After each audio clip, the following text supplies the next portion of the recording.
ile video ambayo ilisambaa sana kwenye mitandao ya kijamii ya Beatrice Mwaipaja. Ingelikuwa kanisa halijaweka kwa minajili ya kamera kufanya hivyo, maana yake ile tayari ingebaki kwa mchungaji na waumini wa kanisani. Ili wewe unalizungumziaje? Kuhusu suala la Beatrice Mwaipaja na dada yake, siwezi kujua behind wana shida gani wao wawili.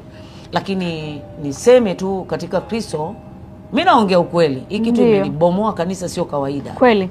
Imelibomoa. Kila mtu ananyosha kidole. Kila mtu anasema waimbaji wa Injili tunawatazama leo. Imelibomoa. Wao ni ndugu, na ile tu sijajua nani alirusha ile klipu mbele za watu. Of course. Pengine ile binti alikuwa very emotional.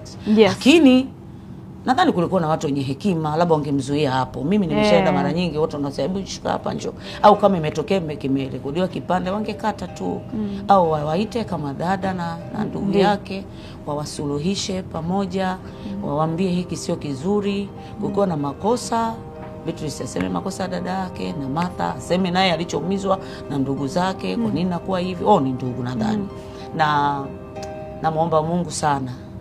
Mimi kama Rosie na ni mtu mzima, natamani nione hao watoto hawazozani tena.